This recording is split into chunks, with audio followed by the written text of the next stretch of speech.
Assalamualaikum warahmatullahi wabarakatuh. Perkenalkan, saya Senja Puspekinanti dari kelompok 4. Di sini kita akan menjelaskan mekanisme perilaku individu berdasarkan teori humanistik dari berbagai sumber. Assalamualaikum warahmatullahi wabarakatuh. Perkenalkan, saya Senja Puspekinanti dari kelas BKIC. Di sini saya akan menjelaskan perihal mekanisme perilaku individu berdasarkan teori humanistik. Humanistik adalah aliran dalam psikologi yang muncul tahun 1950-an sebagai reaksi terhadap behaviorisme dan psikoanalisis. Teori belajar humanistik adalah suatu teori dalam pembelajaran yang mengedepankan bagaimana memanusiakan manusia serta mampu mengembangkan potensi dirinya. Teori ini belajar berusaha memahami perilaku belajar dari sudut pandang pelakunya. Humanistik lebih melihat pada sisi perkembangan kepribadian manusia daripada berfokus pada ketidaknormalan atau sakit. Pendekatan humanistik dalam pemahaman tingkah laku, yaitu manusia digambarkan secara optimistik dan penuh harapan. Yang kedua, setiap orang memiliki potensi-potensi untuk menjadi sehat dan tumbuh secara kreatif. Yang ketiga, manusia merupakan individu yang aktif, bertanggung jawab, mempunyai potensi kreatif, bebas berorientasi ke masa depan, dan selalu berusaha untuk self-fulfillment atau mengisi self atau diri sepenuhnya untuk beraktualisasi. Tokoh humanistik yang pertama yaitu Abraham Maslow pada tahun 1908 hingga 1970. Teori Maslow didasarkan pada asumsi bahwa di dalam diri individu ada dua hal, yaitu yang pertama, suatu usaha yang positif untuk berkembang, yang kedua, kekuatan untuk melawan atau menolak perkembangan ini. Pandangan Maslow terhadap motivasi, yaitu pendekatan holistik terhadap motivasi. Yang kedua, motivasi bersifat kompleks. Yang ketiga, individu secara kontinu dimotivasi oleh satu atau beberapa kebutuhan. Yang keempat, semua individu dimotivasi oleh kebutuhan dasar yang sama. Yang kelima, kebutuhan tersebut dapat disusun dalam hierarki. Selanjutnya, pokok-pokok pikiran Abraham Maslow. Yang pertama, individu sebagai keseluruhan yang integral. Yang kedua, tidak relevan memahami manusia melalui penyelidikan hewan. Yang ketiga, manusia pada dasarnya memiliki pembawaan baik. Yang keempat, pada dasarnya manusia memiliki potensi kreatif. Yang kelima, menekankan kesehatan psikologis manusia. Selanjutnya, hierarki kebutuhan Maslow. Yang pertama, kebutuhan dasar fisiologis atau physiological needs. Yang kedua, kebutuhan rasa aman atau need for self-security. Yang ketiga, kebutuhan cinta dan memiliki atau need for love and belongingness. Yang keempat, kebutuhan harga diri atau need for self-esteem. Yang kelima, kebutuhan aktualisasi diri atau need for self-actualization. Selanjutnya, penerapan teori Maslow dalam pemahaman tingkah laku. Yang pertama, pandangan optimis terhadap manusia. Yang kedua, landasan filosofi yang jelas untuk membangun gaya yang bersifat pribadi dan unik pada praktek terapi. Yang ketiga, memahami tingkah laku manusia tanpa mengabaikan ciri khas pada manusia tersebut. Yang kelima, penggambaran kebutuhan manusia sebagai kebutuhan yang tersusun secara bertingkat. Yang kedua, menurut Carl Rogers, yaitu pada tahun 1902 sampai 1987. Pemikiran dari Carl Rogers tersebut yaitu yang pertama, fokus pada pertumbuhan dan pemenuhan individu. Yang kedua, aktualisasi diri. Yang ketiga, unconditional positive regard.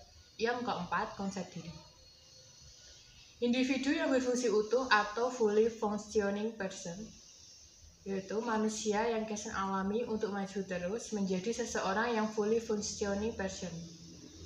Terdiri dari yang pertama, terbuka terhadap pengalaman baru. Yang kedua, hidup penuh eksistensi. Yang ketiga, meraih kepercayaan atau organismic trusting. Yang keempat, meraih dan mencapai kebebasan yaitu experiential freedom. Yang kelima, kreatif. Aktualisasi diri.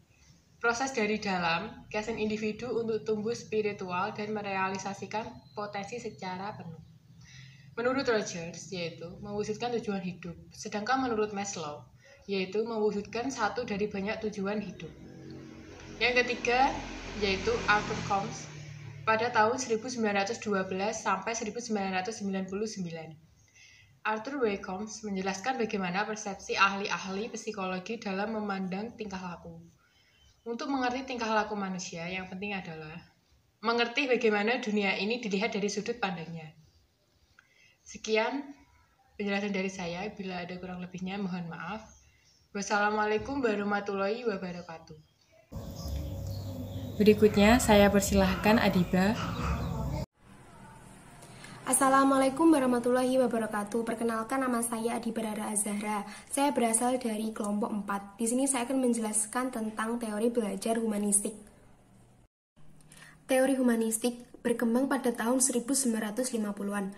Teori ini muncul sebagai teori penentang pada teori yang sebelumnya, yaitu teori psikoanalisis dan teori behavioristik. Teori humanistik menyatakan bahwa kedua teori ini melecehkan nilai-nilai kemanusiaan, sehingga berlawanan dengan nilai-nilai kemanusiaan. Teori humanistik menganggap bahwa kedua teori ini menganggap manusia sebagai budak yang tidak berdaya dan dikontrol oleh lingkungan serta masa lalu, sehingga hanya sedikit kemampuan untuk mengatur dirinya sendiri. Pengertian dari teori humanistik. Teori humanistik merupakan teori yang mengedepankan bagaimana cara seseorang untuk memanusiakan manusia.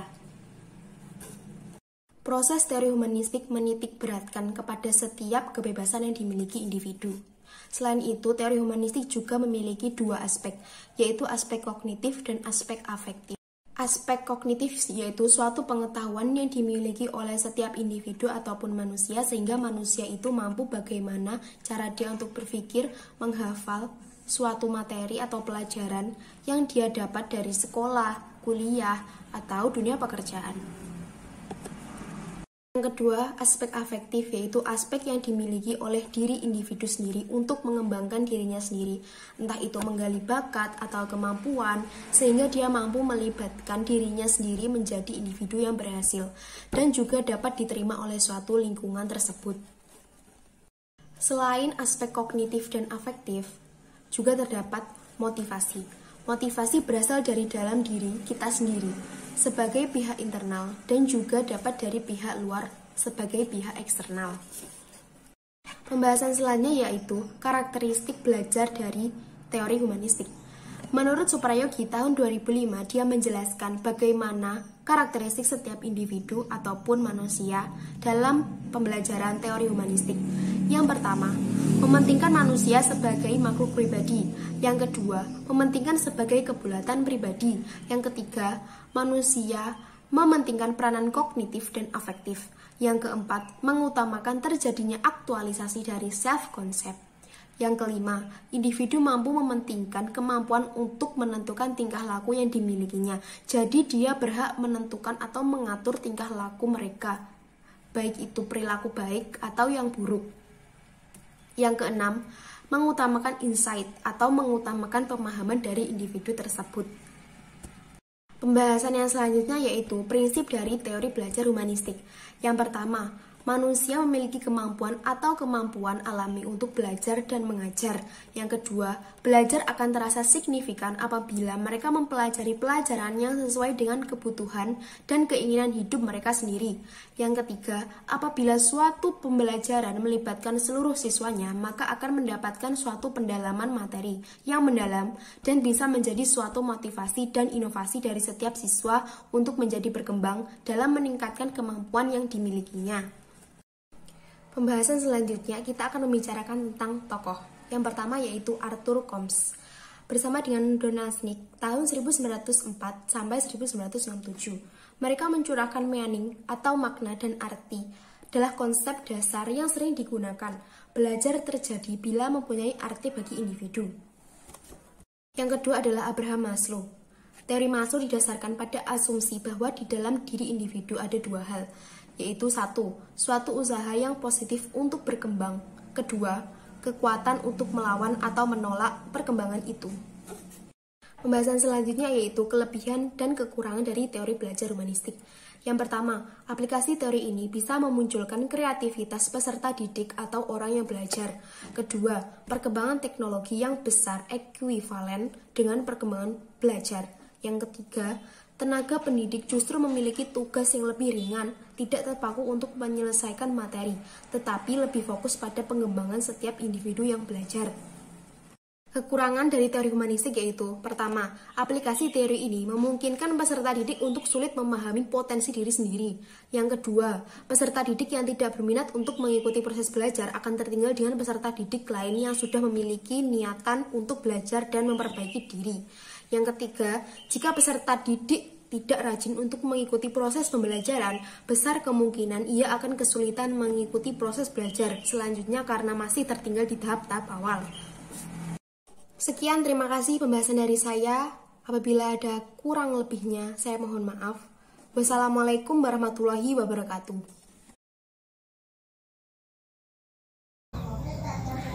Selanjutnya saya persilahkan Aziza. Assalamualaikum warahmatullahi wabarakatuh. Perkenalkan, nama saya Aziza Syafitri Mahenantias. Di sini saya akan menjelaskan materi tentang mekanisme perilaku individu berdasarkan teori humanistik. Pendekatan humanistik dalam pemahaman tingkah laku yaitu manusia digambarkan secara optimis dan penuh harap. Manusia juga merupakan individu yang aktif, bertanggung jawab, bebas, kreatif, dan berorientasi ke masa depan. Secara teoritis ada beberapa tokoh yang mencetuskan teori humanistik ini, yaitu diantaranya Arthur Combs, Abraham Maslow, dan Carl R. Rogers. Adapun kelebihan dari teori ini, yaitu suasana yang saling menghargai dan mengedepankan demokratis, partisipatif, dialogis, dan humanis. Namun dari teori humanis ini juga memiliki kekurangan, yaitu pengujian yang tidak mudah, kreativitas yang sering disalahgunakan, dan pemikiran yang tidak terpusat. Adapun prinsip-prinsip dari teori humanistik ini, yaitu yang pertama, manusia tidak memiliki kemampuan alami untuk belajar sendiri. Yang kedua, belajar yang menyangkut perubahan di dalam persepsi mengenai dirinya sendiri. Yang ketiga, yaitu kepercayaan pada diri siswa akan ditumbuhkan dengan membiasakan untuk mawas diri. Dan yang terakhir, yaitu belajar sosial adalah belajar yang bertujuan untuk mengenai proses belajar. Yang selanjutnya yaitu karakteristik teori humanistik. Karakteristik dari teori humanistik yaitu antara lain, yang pertama, mementingkan manusia sebagai pribadi yang lebih baik lagi. Yang kedua, mementingkan kebulatan pada diri sendiri. Yang ketiga, mementingkan peranan kognitif dan efektif. Yang keempat yaitu mengutamakan terjadinya aktualisasi diri. Yang kelima, mementingkan perseptual subjektif yang dimiliki setiap individu. Yang keenam yaitu mementingkan kemampuan dalam belajar dan menentukan bentuk tingkah laku sendiri. Dan yang terakhir yaitu mengutamakan insight ataupun pengetahuan dan pemahaman pada diri kita sendiri. Dari penjelasan yang saya berikan tadi, yaitu proses belajar humanistik ini memusatkan perhatian kepada diri kita sendiri ataupun kepada diri peserta didik, sehingga menitik beratkan kepada kebebasan suatu individu. Adapun tujuan tersendiri dari pembelajaran teori humanistik tersebut, yaitu adalah dapat membantu manusia untuk memutuskan apa yang telah dikehendakinya dan dapat membantu memenuhi potensi yang ada pada dirinya sendiri ataupun dapat menggali potensi-potensi yang ada pada dirinya masing-masing. Dalam teori ini juga ada beberapa aliran yang termasuk dalam pendidikan humanistik, yaitu diantaranya yang pertama ada pendidikan konfluen, yang kedua ada pendidikan kritikisme radikal, dan yang terakhir ada pendidikan mistikisme modern.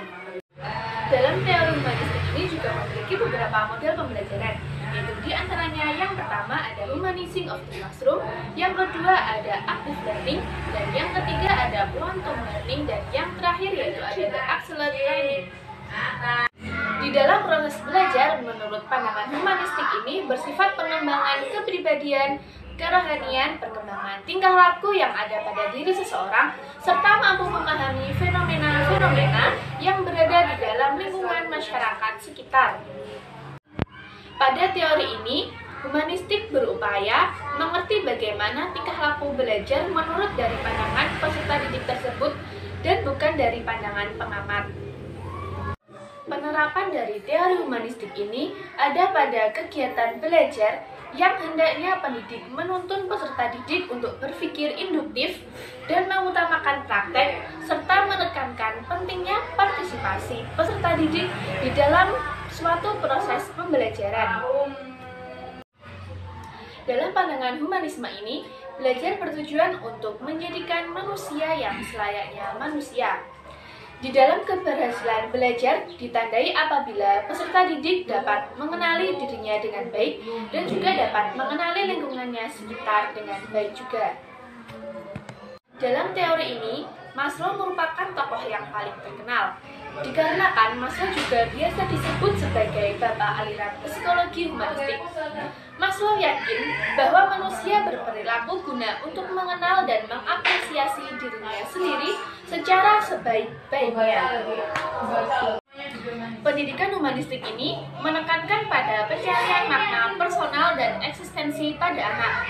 Peserta didik bebas menentukan tujuan pendidikan sesuai dengan kebutuhan dan apa yang diminatinya. Pembelajaran humanistik ini memandang manusia sebagai subjek yang bebas, merdeka untuk menentukan arah hidupnya, dikarenakan manusia memiliki tanggung jawab penuh atas kehidupannya sendiri. Sekian penjelasan dari saya, atas kurang lebihnya mohon maaf. Wassalamualaikum warahmatullahi wabarakatuh. Dan yang terakhir saya persilahkan Zidan.